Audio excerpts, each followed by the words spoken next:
Support can disappear overnight. People change, circumstances shift, priorities realign. What felt solid can vanish without warning. And when your sense of stability is built on something external, when your strength is borrowed instead of built, that moment doesn't just surprise you, it shatters you. Most people don't realize how much of their confidence is rented. They feel strong because someone reassures them. They feel safe because someone else is handling the pressure. They feel capable because they're leaning on a structure they didn't build themselves. And as long as that structure stands, everything seems fine. But the problem isn't when things are fine. The problem is when they're not. The truth is this: the more you rely on others to carry your emotional weight, the less capacity you develop to carry it yourself. You don't learn how to regulate fear. You don't learn how to sit with uncertainty of scarcity. And here's the paradox: the stronger you become on your own, the healthier your relationships become. You don't need people to fill holes. You invite them to share space. You don't demand reassurance. You bring stability. You don't beg for presence. You offer partnership. But that only happens when you do the internal work, when you learn to sit with your own discomfort instead of escaping it, when you learn to calm your own nervous system instead of needing someone else to do it for you, when you learn to process disappointment without turning it into bitterness, when you learn to stand firm in your values even when no one agrees with you. That kind of strength isn't loud. It's quiet. It doesn't announce itself. It shows up in moments no one sees. When you keep going without encouragement, when you make the hard choice without validation, when you face uncertainty without collapsing into panic. And that strength compounds. Every time you solve a problem on your own, confidence grows. Every time you survive an emotional storm without outsourcing your stability, your trust in yourself deepens. Every time you choose responsibility over resentment, you become harder to break. This doesn't mean you stop caring. It means you stop depending, and that difference changes everything, because the world respects people who can carry themselves. Opportunities align differently for people who don't crumble under pressure. Life responds differently to those who stand rooted instead of reactive. So stop living as if someone else is holding the rope. Build your own grip. Train yourself to be steady when things shake. Become the person who doesn't panic when support disappears, because you already built the strength to stand alone. And when you do, you'll realize something powerful. The moment you stop needing to be saved is the moment you become unstoppable. Now let's talk about the thing most people spend their entire lives trying to avoid: pain, discomfort, struggle. The moments that make you question yourself, exhaust you, and push you right up against your limits. People treat pain like a mistake, like something went wrong, like life took a wrong turn. And the moment it shows up, they rush to escape it, numb it, distract themselves from it, or blame someone else for it. But pain isn't a punishment, it's a forge. Every strong human being you admire was shaped in heat, pressure, resistance. There is no other way. You don't grow stronger by being protected from difficulty. You grow stronger by being trained by it. And the faster you understand, the faster your relationship with struggle changes. Most people ask, why is this happening to me? Strong people ask, what is this building in me? That shift alone changes everything. Pain has a purpose. It exposes what's weak. It shows you where you're dependent, where you're undisciplined, where you've been avoiding responsibility. It forces you to confront parts of yourself you'd wrath or ignore. If you let it, it will refine you instead of breaking you. But only if you stop running. The reason pain breaks so many people isn't because it's too much. It's because they never stay with it long enough to learn from it. They numb it with distractions. They drown it in comfort. They escape into excuses. And every time they do, they miss the lesson. They delay their own growth.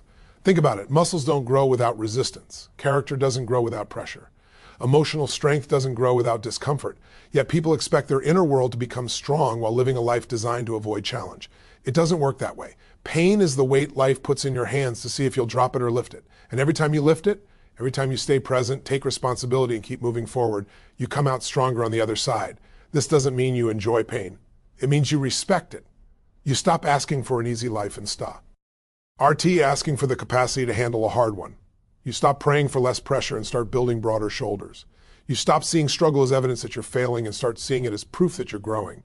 And when pain hits, and it will, you don't collapse. You stabilize, you ground yourself, you control your breathing, you manage your focus, you choose your response instead of reacting emotionally.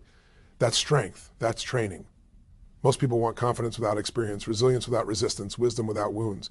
But every scar tells a story of survival. Every hardship you didn't quit through becomes a source of certainty later in life. Because once you've been through enough, you stop panicking at the first sign of difficulty. You've seen worse, you've survived worse. And that memory becomes fuel. Pain also strips away illusion. It shows you what truly matters. When everything hurts, you stop pretending. You stop chasing approval. You stow P, performing. You get honest. And honesty is the birthplace of real power. In moments of pain, you discover whether your values are real or just words, whether your discipline is solid or conditional, whether your identity is strong or borrowed. Pain reveals who you are when comfort is gone. And here's the part most people miss. Pain creates depth. It deepens your empathy. It sharpens your awareness. It gives you perspective that comfort never could. You start to understand others not from theory, but from lived experience. And that depth makes you powerful, not loud, not aggressive, but grounded.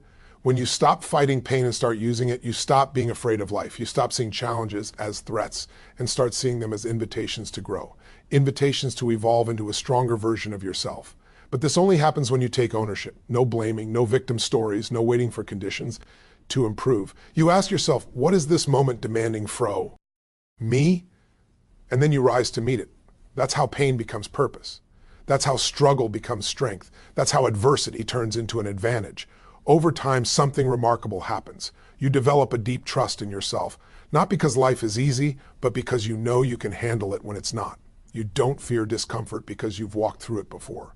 You don't fear being alone in hard moments because you've learned how to stand steady inside yourself, and that inner certainty is unshakable.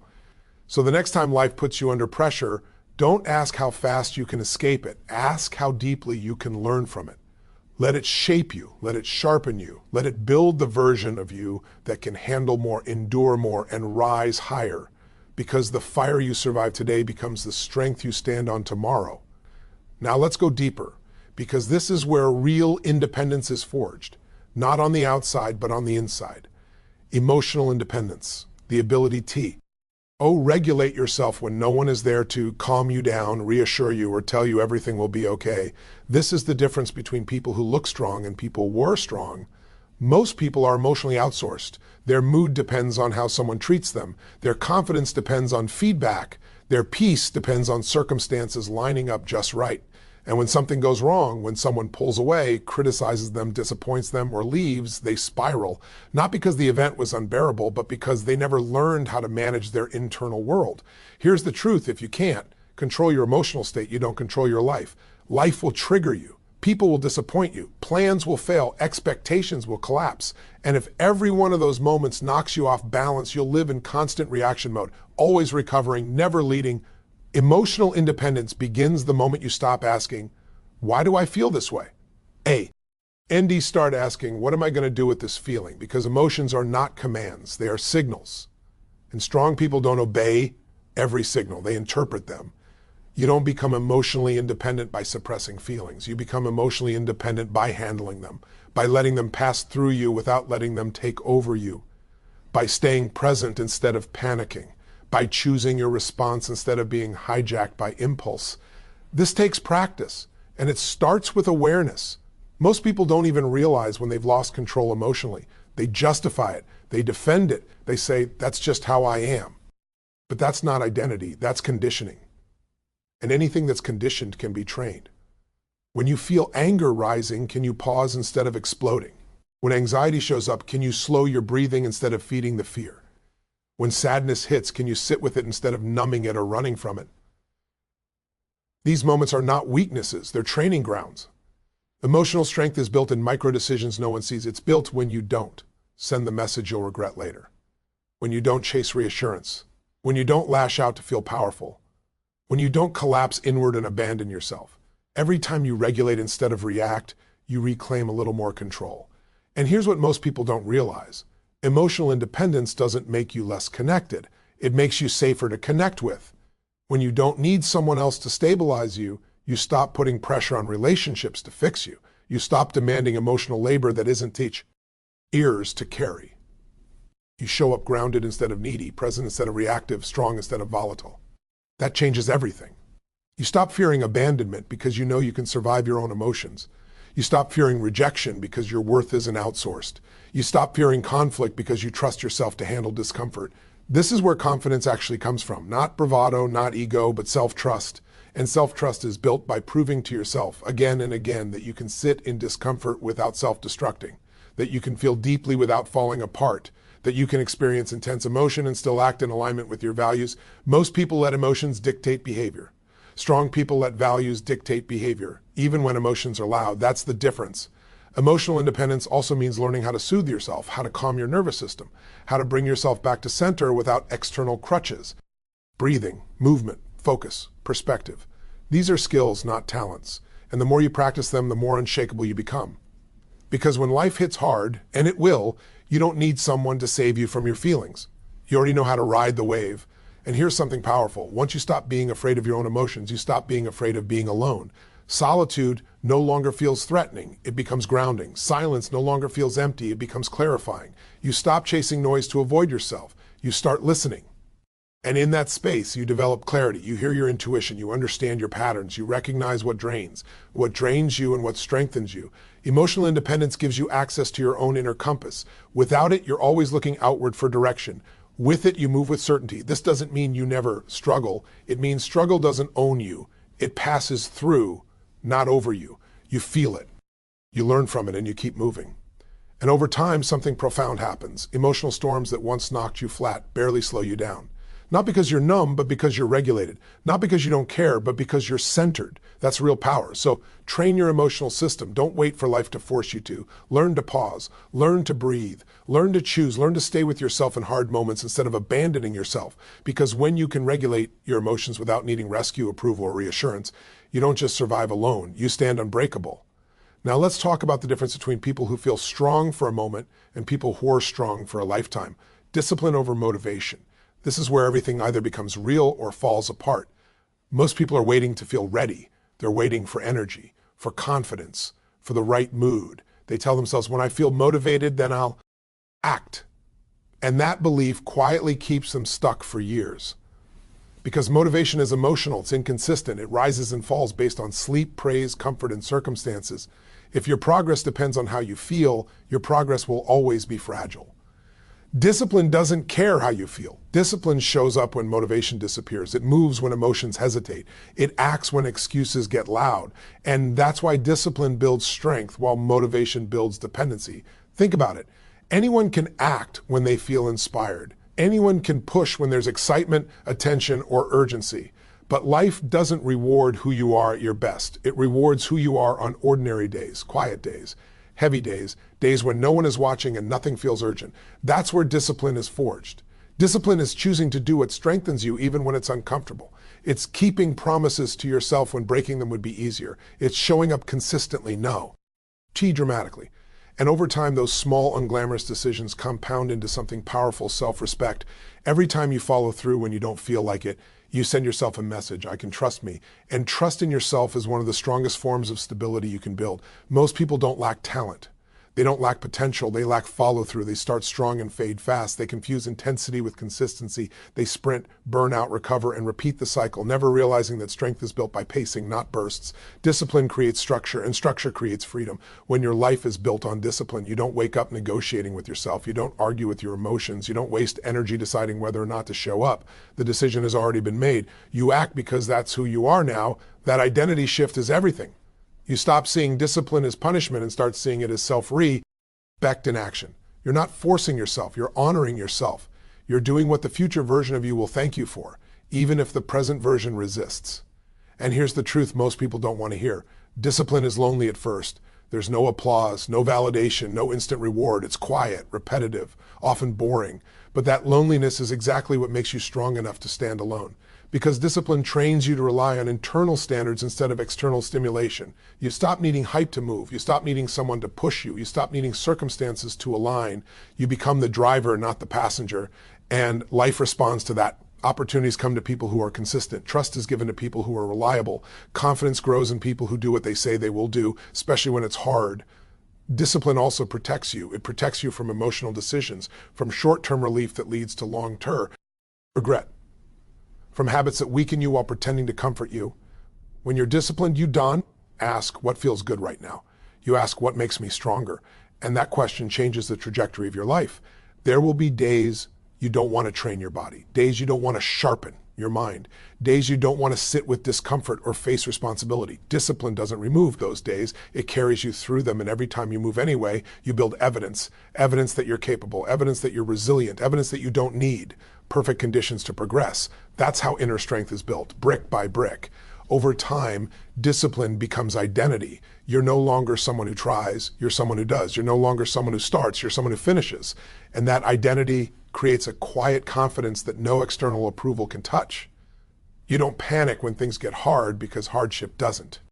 Stop disciplined people. It activates them. They know how to keep moving without emotional fuel. They've trained for this. And this is why discipline is essential if you want to survive alone when no one is encouraging you, when no one is watching, when no one is reminding you of your goals. Discipline is what keeps you standing. It's what keeps you progressing. It's what keeps you aligned when emotions pull you off course. So stop waiting to feel motivated. Stop negotiating with your comfort. Decide who you're going to be and then back that decision with daily action. Because when discipline becomes your foundation, you don't just stay strong when things are easy. You stay unshakable when everything else falls away. Now we arrive at the moment where everything you've been building finally locks into place, the identity shift. This is where strength stops being something you do and becomes something you're, because habits can fade, motivation can disappear, circumstances can NGE, but identity endures. And the strongest people on the planet don't just act strong, they see themselves as someone who can handle life. Most people live with an outdated identity. They're still operating from who they were during a week or chapter. A chapter where they doubted themselves, depended too much on others, avoided discomfort, or folded under pressure. And even when their behavior improves, they keep dragging that old self-image into the present. They say things like, I'm not that kind of person, or that's just not me, without realizing how much power those words carry. Because your identity is the script your brain follows. If you see yourself as fragile, you'll look for protection. If you see yourself as dependent, you'll look for rescuers. If you see yourself as someone who struggles under pressure, you'll find reasons to back away when life gets hard. Not because you can't do better, but because your identity won't allow it. Strength requires a new self-concept.